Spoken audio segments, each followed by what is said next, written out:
Hello, friends. Welcome to the Career Guru Podcast. I am your host, Steve Yanofsky. What a glorious day it is to start your path on a new career. Doors are opening here at the Boston Career Institute even as we speak. And I'm here holding the key for you. So tune in, stay sharp, and enjoy yourself. This is going to be great. Hashtag Let's Career Up. Is there pillar 2? Yes, there is. We go back to it. It's called regulation. It's your emotional regulation. And I really want to reframe how you think about this. And I got to tell you, each and every single one of these is a freestanding podcast or a lot more than that. And, we'll work through this. So far, these are all these ideas that you and I are working together based on stuff that I hear from you, based on things that I come across, people I meet all the time. And, it's there. Regulation does not mean suppression by any stretch of the imagination. It does not mean becoming a robot. The goal is not to stop feeling things. Emotion is data, and pretending otherwise is both exhausting and counterproductive. The goal is to develop the capacity to feel what you feel without being hijacked by it. Okay? Let's talk about what happens in your brain under career stress. Just a little something. When you're in a high stakes presentation and your mind goes blank, when your boss blindsides you with criticism in front of your team, when you find out someone else got the promotion you were expecting, what's happening neurologically in your brain? The brain's is under threat. Okay, it's your fight or flight. Um, drawing a blank here, but you know what I mean. Your threat detection center has taken the reins of control of you. Blood flow redirects away from your professional cortex, which is where your strategic thinking, your nuanced judgment, and emotional intelligence reside. You become reactive, narrow, fight, flight, or freeze. We talked about this. Your hands become cold and clammy, cold feet. Yes, all of that is happening. See, we are tying all of these things together. It's amazing. It's not a character flaw, okay? It's just your biology. We talked about this. But biology, amazingly enough, is something that you can learn to work with, okay? And you can overcome all of these things in your mind. Your mind is the master of its own domain. Let me give you some tools. And I'm coming back to this. All of these things we discussed at one point in time or another, but it's a complex. It's a combination of things together that must work. So tool number 1, it's called the pause protocol. Sounds simple, not easy. When you feel a strong emotional reaction at work, anger, shame, anxiety, defensiveness, the pause protocol is this. You do not respond immediately. Not in the meeting, not in the email, not in the hallway, nothing like that. Step back. Buy yourself time. 90 seconds. I know in the meeting it's eternity, but I'm just talking in general. It doesn't have to be in a meeting. In a meeting, every second counts. But 90 seconds is deeply rooted in science, in neuroscience. There's all sorts of stuff you can read up on your time, and maybe we can address this another time. 90 seconds is a magic number for you. That's why people tell you, hey, take a few deep breaths. Don't respond. Sing a little song to yourself, like, when you wash your hands and you know how long you're supposed to wash your hands for. Sing the happy birthday song. Find something that gives you a minute and a half, that's all we're talking. So to wash through your chemical storm that anger brings out, that anxiety brings out, you need about 90 seconds to get this chemical storm cycled through your system, and then you can respond in peace. This will give you the tools that you need to respond cogently and professionally without saying something stupid. You can say things like, give me a moment to think about that. Or just taking a bathroom break before responding to an email that made your blood pressure spike. Simple, underrated, yes. Can it be done? Oh, absolutely. May I suggest that you work on a list of things that you can calmly say and do to give you that space? And you will find out that if you do take a quick bathroom break, when you come back, the situation is completely and totally different. Tool number 2, learn how to tame it. A lot of research on this, research on this. Literally just saying to yourself, I'm feeling threatened right now, or this is embarrassment, engages the language centers in your brain and turns down the alarm that goes on. Mentally talking yourself through this will drop the storm. The more granular you can get with the emotional vocabulary, the better, meaning detail. This is the difference between feeling anxious and feeling specifically worried that this project is going to expose a gap in your expertise. It gives you something to work with if you verbalize it. When you get down to the nitty-gritties within yourself, it'll give you those little things that you can work on, small victories, right? Right there and then, just as long as you verbalize, okay, I can deal with this part and I'll deal with the other part later. These are the basic tools, and I promise we'll come back to this. We'll spend a little bit more time discussing this, as rightfully it requires a lot more thought and a lot more that we can do with. Let's talk about the next pillar. Sorry, not the pillar. It's one more tool, and that's the psychological reset. Okay, your body and mind are not separate; they're together. Everything is working together. It's synchronous. We're tied together. Everything, there's nothing separate. If your nervous system is activated, your thinking will be impacted by it. It'll reflect your nervousness. It will produce not something that comes out of your fertile mind, but out of your stressful mind and fight or flight. Okay? So this is something that you need to kind of work through. If your body is doing all sorts of crazy things and reacting to this chemical storm through emotion, you need to work on that. And the most important thing is something, or the simplest thing and the most important thing, most impactful thing that people are talking about is your breathing control. This is one thing that you can truly control. You can't control your pulse. You cannot control anything else. But the breathing, this is one of those things that you can control. Specifically, taking a breath in and extending your exhaling for a period of time longer than it took you to inhale. Okay. A 4 count inhale to a 6 to 8 count exhale activates your parasympathetic nervous system. There is sympathetic nervous system and parasympathetic nervous system. Sympathetic responds to stress. Parasympathetic restores the status quo, brings it back to normal. The rest and digest, if you will, which is the counterpart to fight or flight, and just basic breath control. Shorter inhale, longer exhale will get you out of that stressful environment quicker than anything else. Try to do this and make a commitment to follow this week until our next podcast and see what it does. Let's talk about the next pillar, which is resilience. Okay? Let's talk a little bit about failure and what we already know about failure. There is no such thing. There is no failure. There is an opportunity for growth. And that's the most amazing thing that you need to understand. It's an opportunity. Once you reframe this, then it becomes a tool for you. It's not that something didn't cause you pain or discomfort. It did.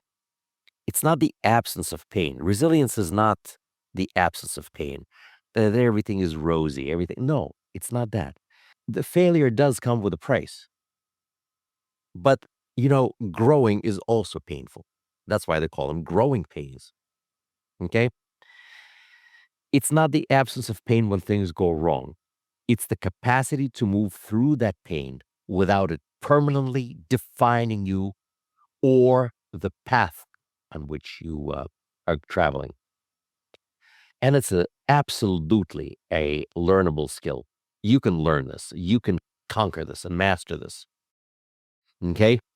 One of the factors that most resilient people have in common is not the fact that they experience fewer setbacks. It's the people who make their setbacks more meaningful opportunities. You can always find something useful in any experience, especially in failure. Okay? This is how kids learn. You fall down, you get up. You fall down, you get up. Psychologists have tremendous works on this.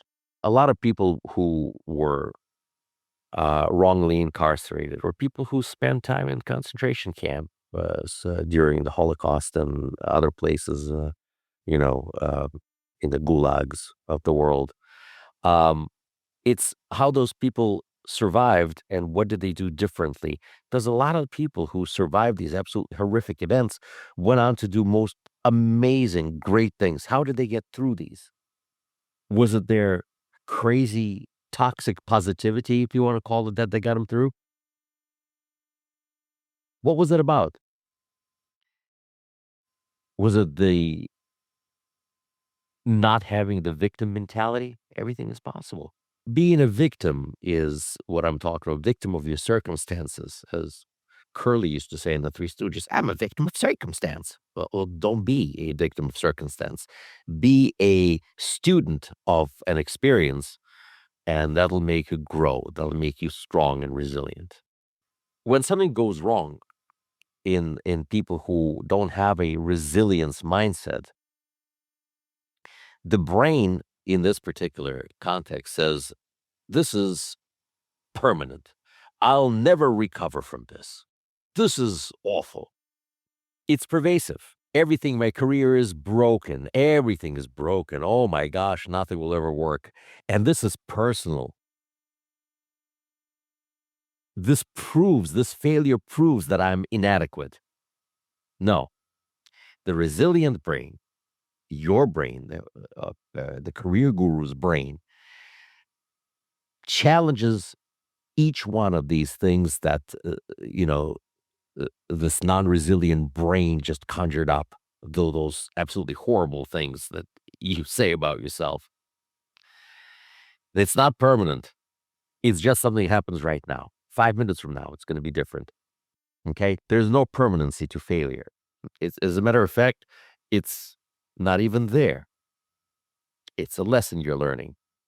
It's not a reflection of who I am, is what your brain ought to say. It's just something that happened. I'm going to learn from this, and I'm going to come out ahead, and everything is going to be much better. Okay? Everything is for the best. It's not about avoiding accountability. It's about accurately attributing what happened to what's going to happen next. Both over blaming yourself and refusing to examine your role are failure modes. The goal is honest, specific, and proportionate assessment based on fact. Remember, we're journaling. We're combating the imposter syndrome by proving the fact that we are getting everything done. Resilience factor number 3, the recovery ritual. How do we recover? High performance across sports, military, medicine, and business share a common trait. They have deliberate processes for recovering from setbacks before moving on. They don't just push through, they reset. What does a recovery ritual look like, you may ask? Well, it may be a debrief or a conversation with a trusted mentor, a specific journaling practice after a project ends, could be physical exercise, time in nature, a defined period where you allow yourself to feel disappointment fully before pivoting to what's next. Okay, you take that experience, you experience it and say, okay, well, enough of that. Moving on. What do I do next?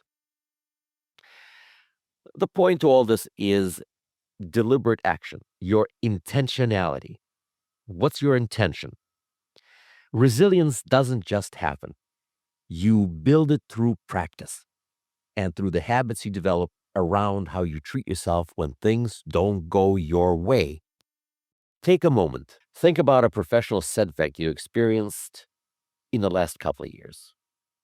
How did you process it? Did you give yourself adequate time and space to recover? What would you do differently now? Think about that. Until next time we talk. Last pillar, intentionality. This is where mental and emotional strategy becomes a daily practice. And here's the reality. Most professionals are reactive. They respond to what comes at them. The calendar fills up, the inbox drives the day, the emotional weather of the office determines their mood. They're talented and hardworking and largely on autopilot. That's just how it is. And maybe you see yourself in all this. Intentionality means choosing.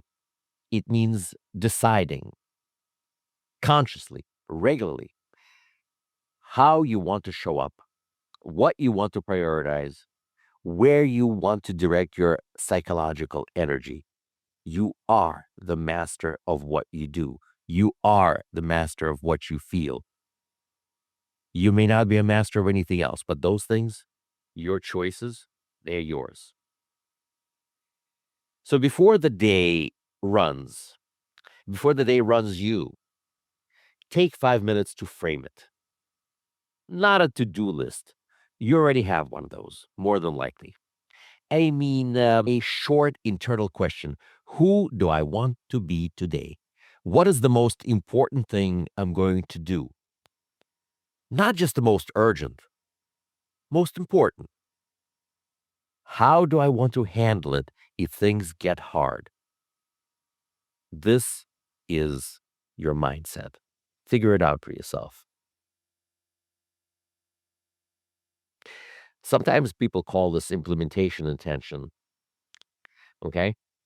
The research, like everything else, is robust. People who pre-decide how they will respond to anticipated challenges are significantly more likely to follow through on their intentions. You are essentially preloading your frontal cortex, where all these decisions are made, before the reptilian brain that responds to external stimulus, right? That little part with fight or flight before it has a chance to get a hold of you. Okay, it's a preemptive strike. Decide where your energy is going to go. You only have a limited resource, whether it's money or energy or emotional capital. It's a it's a limited resource. I'm not talking about the time management. Okay. I'm talking about the conversations that drain you and the ones that energize you. The work that puts you in flow versus the work that makes you feel like you're just drowning in this torrent of wild waters. You can't, it's carrying you, not the other way around. The relationships that challenge and support you versus the ones that quietly erode your confidence. An honest energy audit looks at your week and tasks and asks you, if I could only keep 70% of what I'm currently doing, what would I keep? The answer will tell you a great deal about what you should be protecting and what you might to get yourself out of and let go. At the end of each week or at the end of each day, spend a few minutes with 3 questions. 1, what did I do this week that I'm genuinely proud of?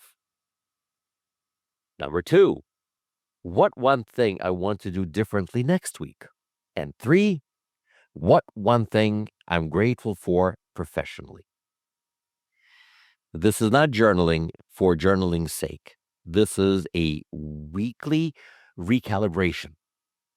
It builds self-awareness, your self-awareness. It reinforces intentional identity.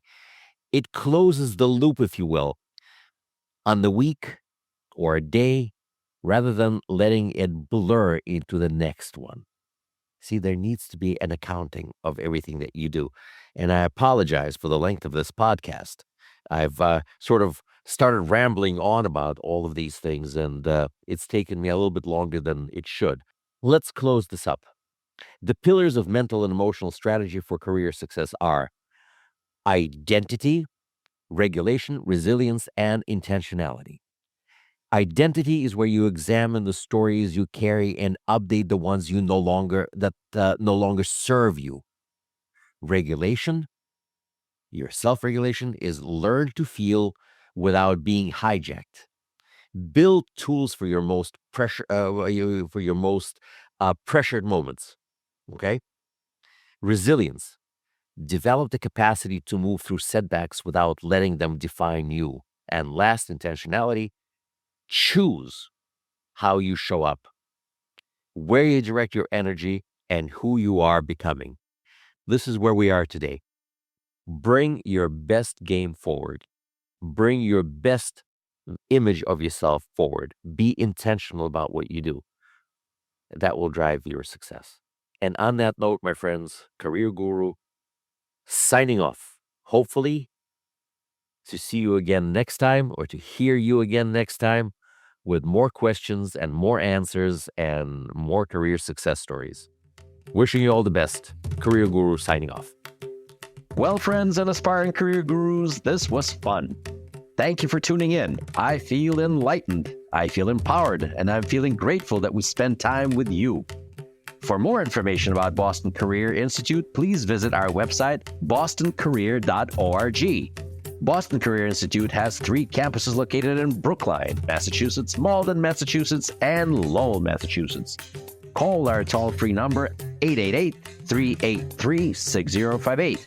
For questions, comments, and/or information about our podcast, email me at thecareerguru@bostoncareer.org. The Career Guru podcast is available on Apple Podcasts, Spotify, our website, bostoncareer.org, or wherever you stream your podcast. Subscribe, stream, rate, and review our shows.